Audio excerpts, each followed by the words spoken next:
This is totally bonkers. Meghan Markle has decided to use the 5th birthday of her own daughter to lash out, making her first public statement about the very clear hypocrisy of releasing new images like that, which we just saw on Instagram, while claiming to be the hero for protecting children from social media. We see you, Meghan, and your angry statement ain't going to shut us up. So let me take you through it all, then we're going to get analysis with royal YouTube sensation P. Diner. So, at 1 a.m. Los Angeles time, here was the Instagram post. Our dream girl, happy 5th birthday, Lil.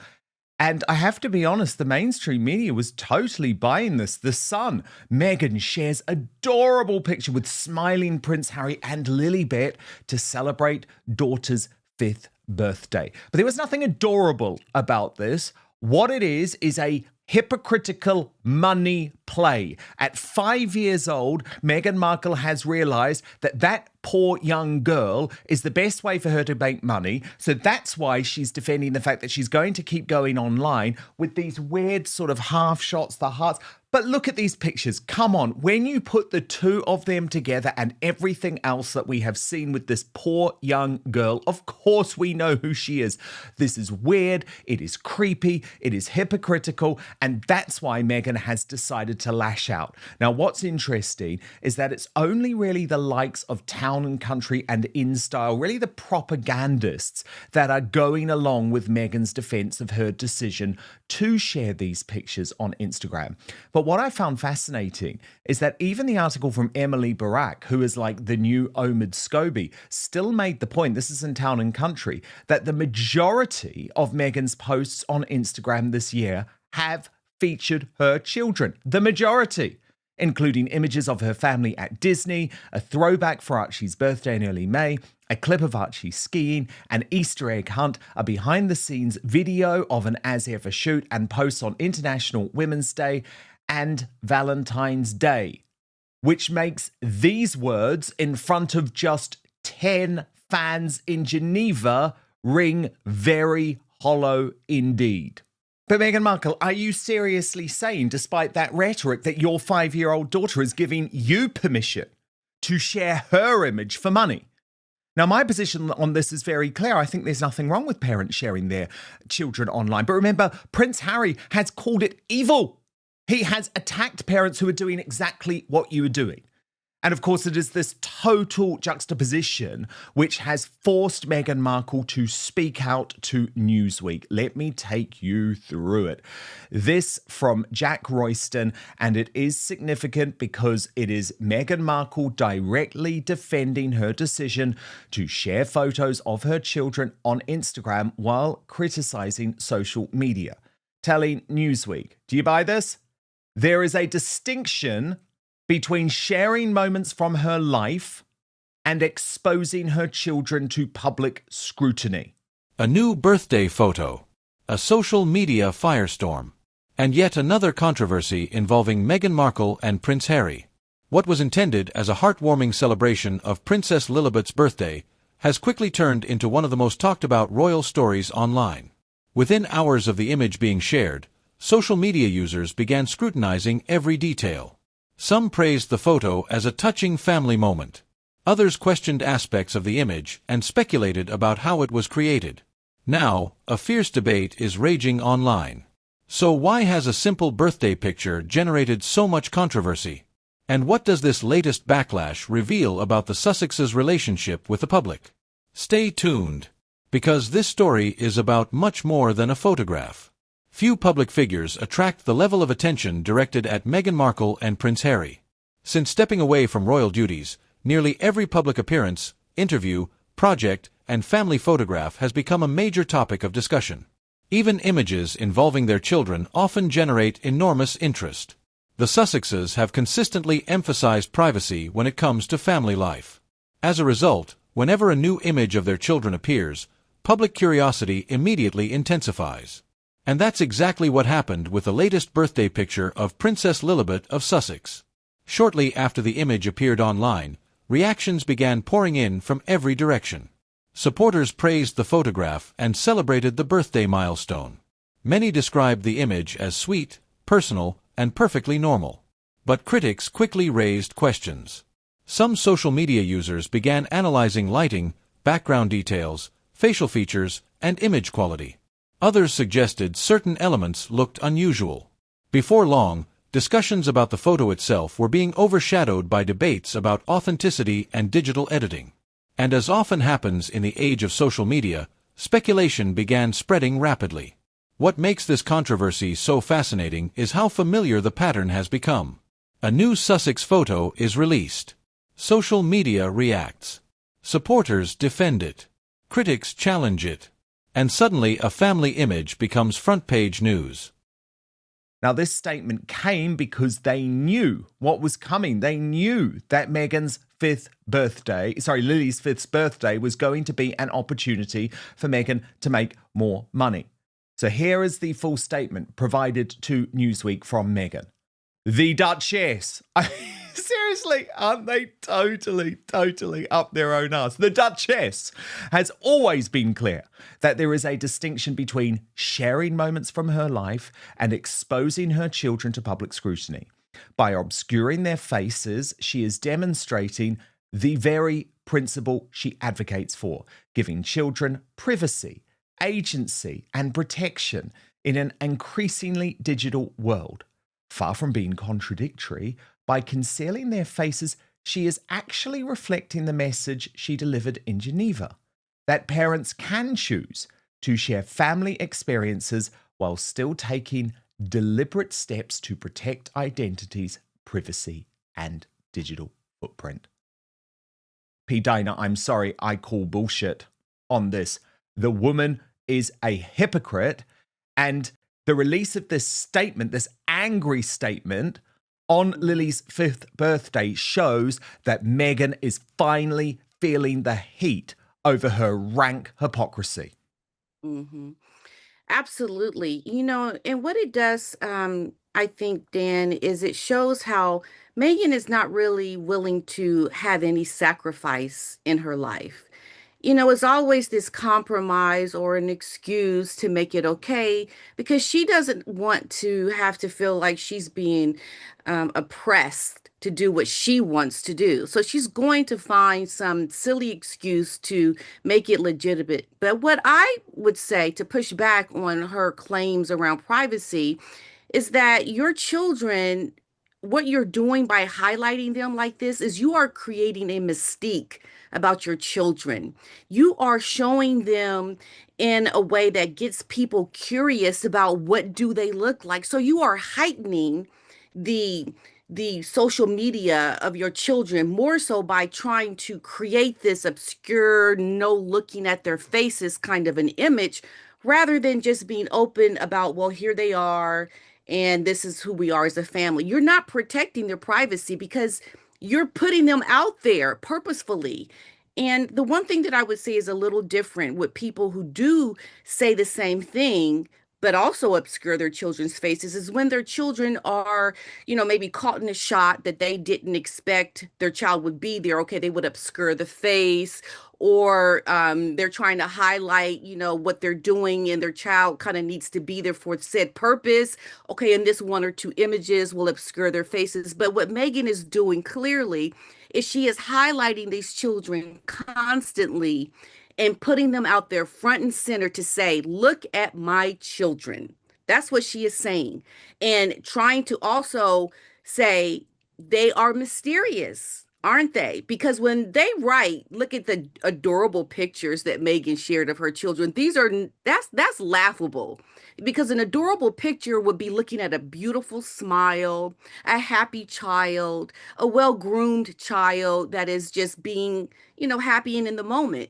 But it's clear propaganda and lying about what you're doing because you don't want to sacrifice. You don't want to have to not do what you want to do. So of course you're going to make excuses for it. That's what I see, Dan. But P. Diner, a lot of people are not buying the pictures either. I want to show you this from according to Taz.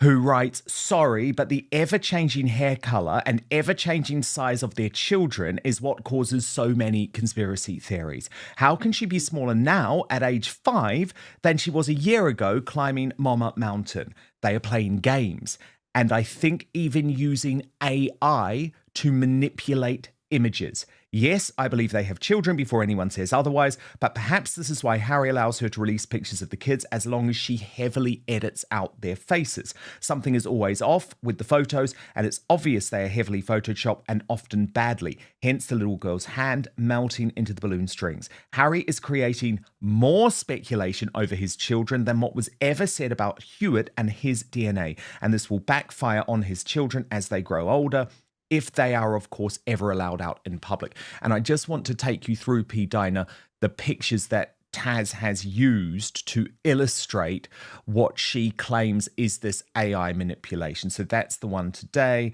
and you compare it to the AI manipulated image or the photoshopped image with the balloons, the image that she used for the Was Never promotion, and then the climbing of Mountain Mama, where if you do look at that, I mean, she does seem to be bigger there. P. Dinah, what do you think's going on? Does Tash have a point? Absolutely.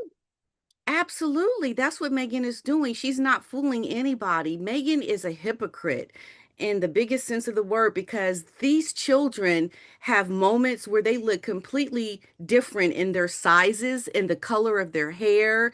I think what Meghan is doing is trying to control a narrative, but failing miserably at it. We have caught on to her. We figured her out. And the biggest part of all of this, I believe, is going to be when these children do grow up and they get bigger, they're going to see the manipulation that their mother is doing. They're going to call their mother out later in life, because Meghan is trying to use her children in a way that is not honest. She is trying to represent something that is clearly being manipulated. And you know, that's what people resent. It's like, just be real.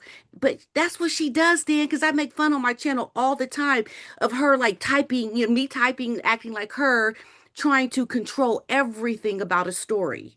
And it will bite her later when they get bigger. You most guarantee that will absolutely happen. We've seen it with celebrities now. I mean, Rosie O'Donnell, for instance, her daughters have come out and called her out on a lot of different things. But you know, children, they will see through that later and really, really just look at their mother as a hypocrite and despise what she is doing behind the scenes. I know. They absolutely will. They absolutely will. And she's been criticised even in this Newsweek article. And that's what's fascinating. Remember, Meghan has given Newsweek the statement directly to try and sort of dampen down the criticism, but it hasn't worked, because Jack Royston goes on to say, based on her spokesperson's statement to Newsweek, Meghan appears to be inclined to double down rather than back down over the images. And he quotes Nick Eade. Now, this is very interesting, P. Dinah, because Nick Eade is a UK brand and culture expert. However, he's also a former friend of Meghan Markle in the pre-Harry days, who was ghosted. And Nick Eade says the day before she went and did that speech, she posted a picture of herself and her daughter and then literally had the Armani label out of the Armani suit that she's wearing to a very important speech. She can commercialize her social media, obviously, as an adult, but it just felt very hypocritical. We know she's a hypocrite, so there's no two ways about it. This is still the huge problem with Meghan. It is the whole identity crisis. 1 minute, she's a savior, allegedly, of all children who've unfortunately lost their lives through social media. And the next minute, she's a social media influencer. So what are you? Supporters might counter that she has sought to strike a balance. This is Jack Royston now, between sparing her children the paparazzi treatment Prince Harry experienced as a child and wanting to maintain some relationship with fans. However, Eade was not alone in picking up on the juxtaposition. Left-leaning UK newspaper The Independent ran a column headlined, "I've had it," with the hypocrisy of social media mums like Meghan. Journalist Claire Cohen wrote, posture parenting is all the rage, but any fool can see that sharing your emoji-faced little darling over and over again betrays their privacy rather than protecting it. And P. Dinah, it also looks like there might be a commercial play already in the pictures shared today. This is because the Daily Mail is pointing out the gold bangle which is around Lily's arm and suggesting that it is similar to Meghan's favourite Cartier style in the new 5th birthday portrait. So their report says that in both images, Lilibet sported a sundress, which she previously donned for a behind-the-scenes shoot for her mother's lifestyle brand As Ever, along with a gold bangle with a white centre. The elegant bracelet is a sure sign that the 5-year-old has taken after Meghan, who regularly sports a similar trademark piece, her £7,000 Cartier love bracelet. Lilibet will no doubt start dipping into her mother's jewellery collection as she grows older, which the Duchess regularly showcases during public visits and via social media. So, P. Dinah, that doesn't feel coincidental to me, this reporting, does it? Yeah. That choice of bangle. This poor girl is going to be exploited while her mother claims she's being protected. Absolutely. I just think about like what is going on behind the scenes. What we see is just a small fraction of what is actually happening behind the scenes that the kids just are not picking up on, but they'll pick up on it. And Meghan is going to be, I think, so despised by her own children because they're going to see how she used them. And another point that I wanted to make is just the grooming in general.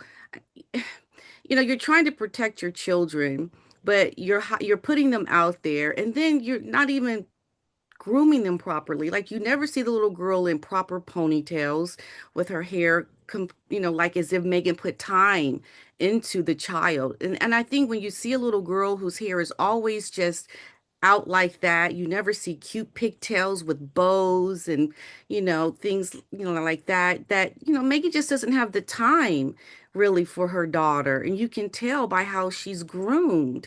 And I don't like to say that in a way that doesn't come off, I hope not mean, I mean like mean, but it always just rubs me the wrong way when I see her daughter. She just doesn't look well kept, and her hair just looks all over the place. Child, do something with her hair. I mean, you, Megan, definitely do something with your hair. You've never shown a curl or a wave in your hair. You get it bone straight. But this child's hair is always just so raggedy looking. I'm sorry. That says a lot about the mother and how her connection to her daughter is, because the one thing that you have with your daughter, the mother-daughter relationship, is the time you spend together with the hair. It's a very important part of a girl. And Meghan doesn't seem to invest that into her daughter. We see she clearly does it for herself, but not for her daughter. And that to me is a form of neglect in the terms of just the time that you have with her, the quality of the time.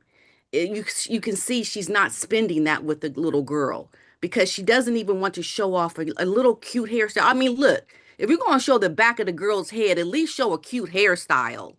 Show something decent Prince looking, Harry's, Yeah, and Prince Harry's hair is not looking good there either. But speaking of Prince Harry, there's another big bombshell that has just been released via Dan Wakeford. Now, P. Dinah, you might remember I've spoken about this dude before because he was previously the editor of People magazine and Us Weekly and operated as a propagandist for Harry and Meghan. He's now gone out independently and is reporting a bit more honestly, but he has spoken to people close to Prince Harry and Prince William, revealing the depths of their feud.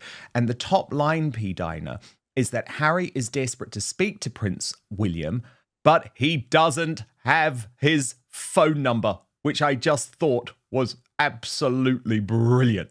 So, P. Dinah, this reporting has just dropped. I want to take you through it and then I'll get your reaction. Wakeford reports, this week, I spoke to several people close to both brothers to assess where things stand nearly 3 years after the last time they are known to have exchanged more than a handful of words and whether there is any road back. Harry doesn't have his brother's phone number. At this stage, sources close to the Duke of Sussex confirm even if he did, William wouldn't pick up.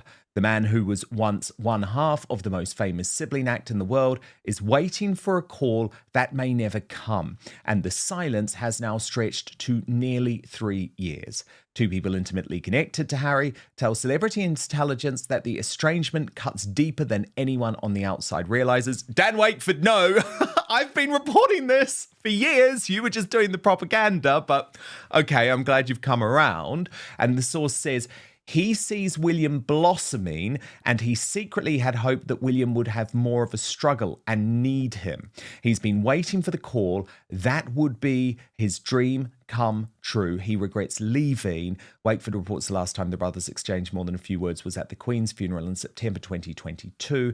Since then, when Harry and Meghan reached out after Kate's cancer diagnosis, the message went unreciprocated. Multiple royal insiders described William as done with drama and confirmed the firewall is firmly in place. Behind the scenes, though, a quiet diplomatic effort is underway. Palisades are meeting because, of course, the Invictus Games is viewed as a potential public olive branch. But Dan Wakeford quite rightly says whether any of it can reach William is another question entirely. And it's not going to reach William.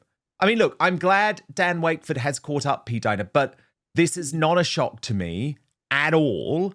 And the fact that Harry doesn't have William's number is a great detail.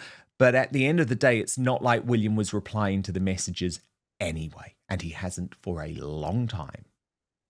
Hmm.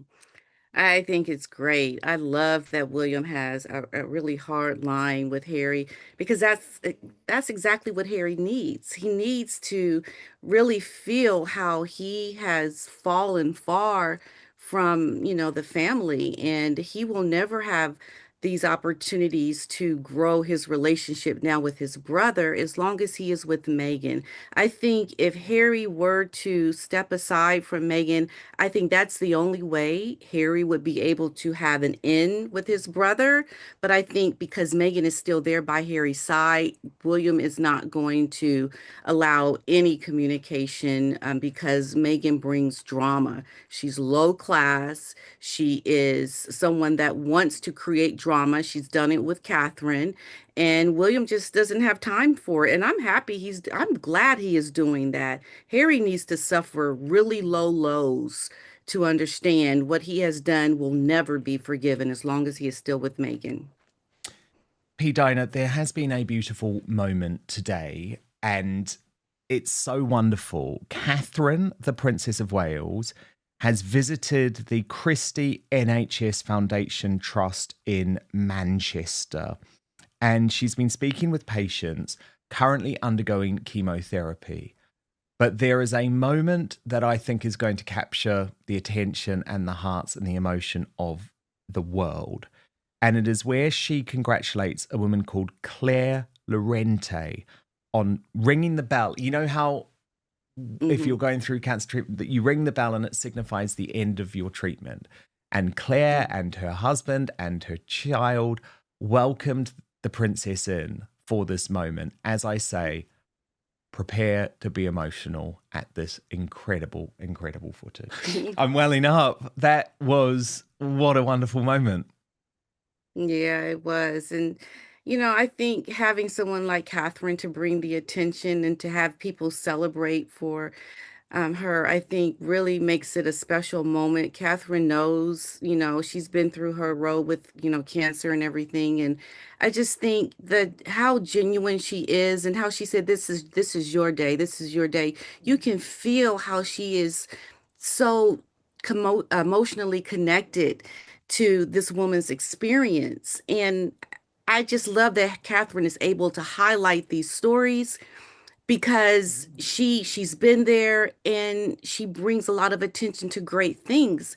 And I think this is why when William says he has to draw a line with his brother, it's for reasons like this, because William and Catherine, they're out there doing really good work. They are connecting with the people, not connecting to sell anything, not connecting to, help their brand, but to really bring honest eyes and attention to the great work of many people. And this is what they will do because they're not with the drama. They're not trying to pay their rent. They're not trying to up someone or to get over on someone. They're genuine. They are doing great things, and it can't be interrupted by just silly ghetto nonsense by Meghan, okay, and Harry. I love this. This is beautiful. The reality is that modern audiences consume images differently than ever before. People zoom in, analyze details, compare angles, search for inconsistencies. And in an era where artificial intelligence tools are becoming increasingly sophisticated, public skepticism has grown dramatically. That skepticism is now playing a major role in this story.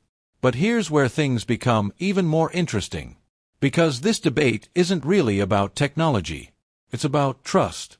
For years, Harry and Meghan have existed at the center of one of the most polarized public discussions in the world. Supporters tend to give them the benefit of the doubt. Critics tend to approach new developments with skepticism. As a result, the same image can generate completely different reactions depending on who's looking at it. One person sees a family photograph. Another sees a public relations strategy. One sees a birthday celebration.